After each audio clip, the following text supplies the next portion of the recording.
I'm Annie. When I started basic school, I hardly ever talked to anyone. I was so shy and quiet that some of my classmates thought I was a dummy. My kindergarten teacher even told my parents to take me to a doctor and find out what was wrong with me. But Dad completely lost his temper with her. Are you dumb? She is too beautiful for there to be anything wrong with her. Why don't you save your advice for some other real dumb kid? But no matter what, my shyness just didn't go away. I didn't talk much to my classmates, and they thought I was a snob.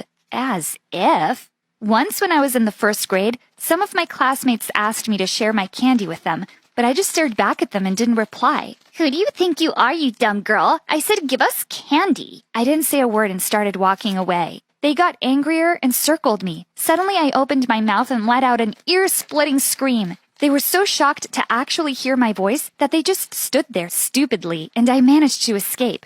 But at home, I was a completely different person. I was super chatty and an awesome storyteller. In fact, sometimes my parents begged me to stop talking because I was giving them headaches. Once I kept them awake all night telling them a story I had in my mind about some princess. And because I didn't know how to write well, they spent all night writing it for me. It ended up about 90 pages long. I will do this every night, sweetheart. I can't believe I have such a beautiful daughter in my life. Dad just worshipped me because I was pretty. Mom was different and loved me no matter what. I was still too shy to talk outside my home, but people never stopped trying to become friends with me. And I know why now. It's only because they thought I was cute. But I had to admit, I kind of liked it. When I was in the third grade, one boy threw a piece of paper at me that said, "Your smile makes me happy, but your words make me happier. Can I hear them?" I blushed, and from that moment, I tried to talk more. So I made new friends and also started taking part in different school activities, but still without talking much. When I was in the 8th grade, my parents helped me publish my first short novel.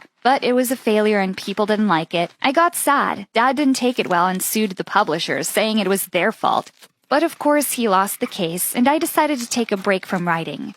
Until one morning, when our class teacher walked into the classroom with a tall, athletic boy. It really looked like the boy wasn't too happy to join us. "Everyone, welcome your new classmate, Peter." Peter had a deep frown and a stupid smile at the same time. He had this funny Grinch face. The teacher told Peter to take a seat right next to me, and I gave him a friendly smile. That's the ugliest smile I've ever seen. Have you heard of toothpaste? I can buy it for you if you don't have money. You can pay me back, maybe with a kiss? Oh, wow. I was about to respond when the teacher started the lesson. It was a French lesson, and he looked completely blank. "Hey, do you need any help?" From you? You don't look very smart. And I don't need help from a girl when I can use Google Translate on my phone, so buzz off. What a jerk. The next day when the teacher returned the assignments, Peter looked really angry to see a big F on his. What kind of dumb school is this? How can Google be wrong? I took a look at his paper and burst out laughing. "That's not even French, you idiot. You translated the whole thing to Spanish." He crumpled up his assignment into a ball and threw it at my face, but I couldn't stop laughing. Boy, how could someone be this stupid? I figured out soon enough that Peter wasn't interested in learning or making friends. Eventually, the whole school realized that Peter was just interested in bullying others.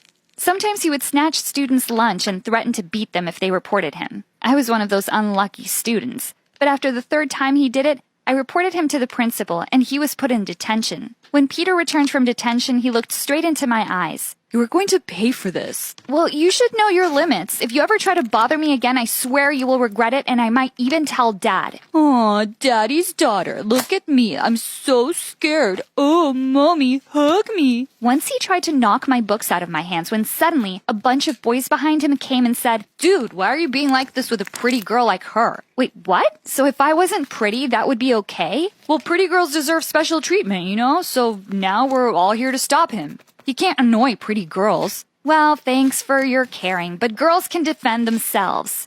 And I pushed through them and left. Told you guys, girls are crazy, especially the pretty ones. Now get lost, all of you, or else. This Peter did whatever he wanted. It seemed he wasn't afraid of anyone, not even the principal. I really hated him. One rainy day, Peter came to school completely drenched, and it seemed like he'd fallen sick.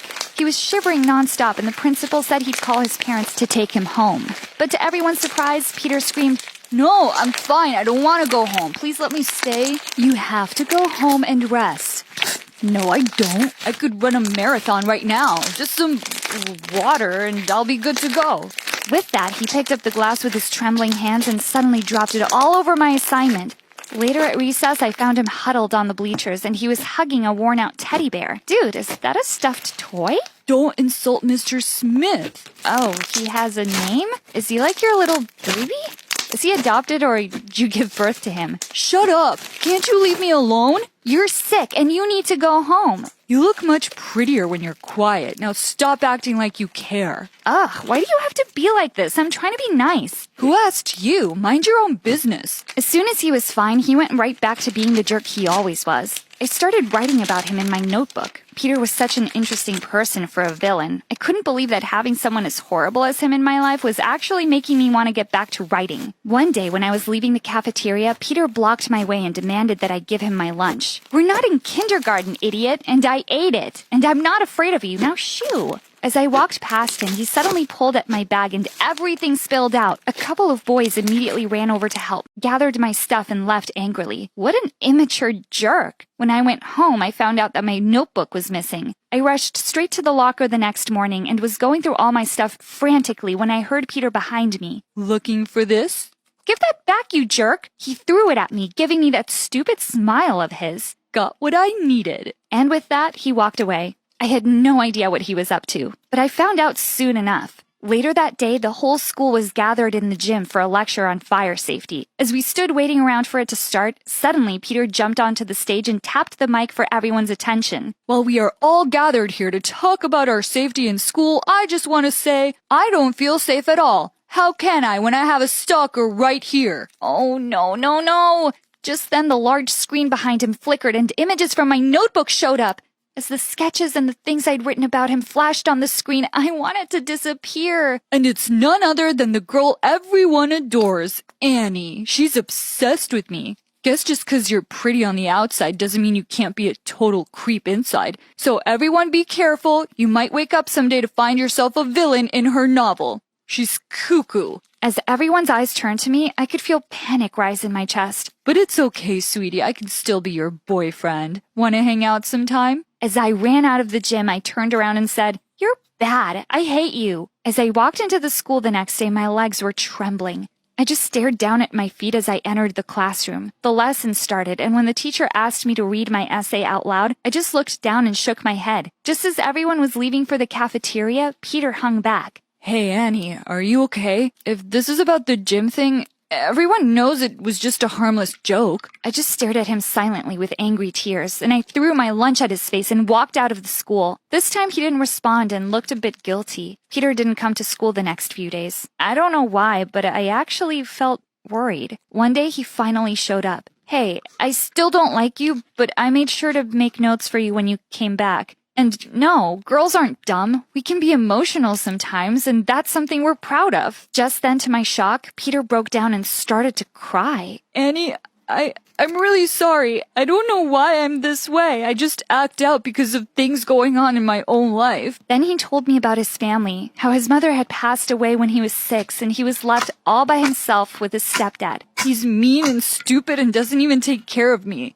And one day when I'm old enough, I'm going to punch him in the face. I finally saw why Peter was like that. He was just a frustrated kid who needed help. Next day during lunch, Peter jumped on one of the tables and announced something. Everyone got quiet and listened to him. Hey everyone, I'm just here to apologize.